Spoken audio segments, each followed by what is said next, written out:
Okay, today we have one of our old favorites, also a Caldecott Award winner book, Strega Nona, written and illustrated by Tomie de Poya. And look up the books by this author. Just a super cute series of books. I do have another one that I'll probably read, another Strega Nona book in the next couple days. This is a 3.9 reading level. In a town of Calvaria, a long time ago, there lived an old lady everyone called Strega Nona, which meant Grandma Witch.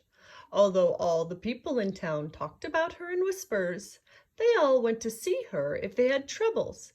Even the priests and the sisters of the convent went, because Strega Nona did have a magic touch.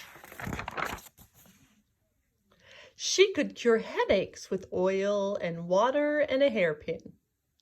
She made special potions for girls who wanted husbands. And she was very good at getting rid of warts. But Strega Nona was getting old, and she needed someone to help her keep her little house and garden. So she put up a sign in the town square. Big Anthony, who didn't pay attention, went to see her. "Anthony," said Strega Nona, "you must sweep the house and wash the dishes.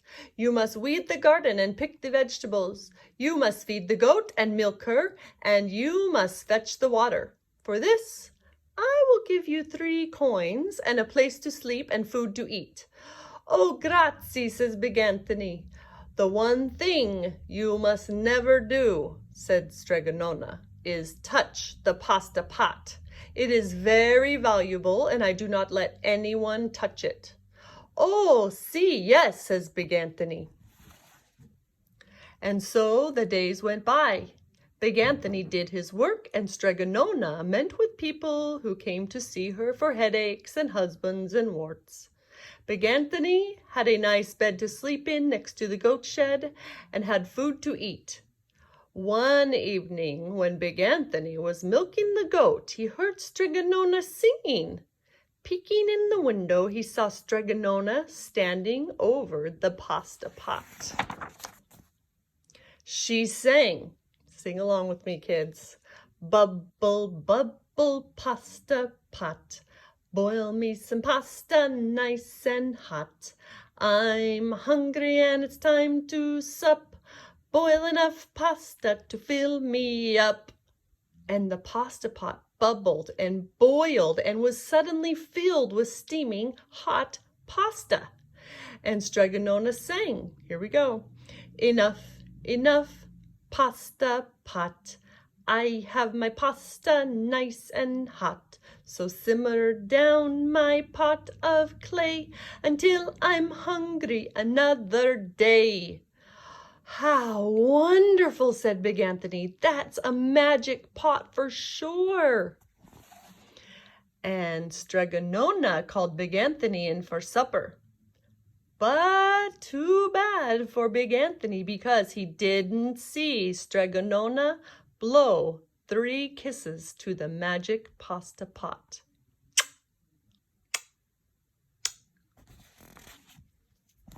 Oh no. And this is what happened. The next day, when Big Anthony went to town to fetch the water, he told everyone about the pasta pot. And naturally, everyone laughed at him because it sounded so silly, a pot that cooked all by itself. "You'd better go and confess to the priest, Big Anthony," they said. "Such a lie." And Big Anthony was angry, and that wasn't a very good thing. "I'll show them," he said to himself. "Someday I'll get the pasta pot and I'll make it cook, and then they'll be sorry." That day came sooner than even Big Anthony would have thought, because 2 days later, Strega Nona said to Big Anthony, "Anthony, I must go over the mountain to the next town to see my friend Strega Amelia. Sweep the house, weed the garden, feed the goat and milk her, and for your lunch there is some bread and cheese in the cupboard, and remember, don't touch the pasta pot." "Oh, yes, yes, Strega Nona," said Big Anthony. But inside he was thinking, my chance has come. As soon as Strega Nona was out of sight, Big Anthony went inside, pulled the pasta pot off the shelf, and put it on the floor. Now, let's see if I can remember the words, says Big Anthony. And Big Anthony sang, help me out. Bubble, bubble, pasta pot. Boil me some pasta nice and hot.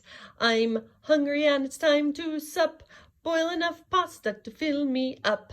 And sure enough, the pot bubbled and boiled and began to fill up with pasta. Aha! Said Big Anthony, and he ran to the town square, jumped on the fountain, and shouted, everyone, get forks and plates and platters and bowls.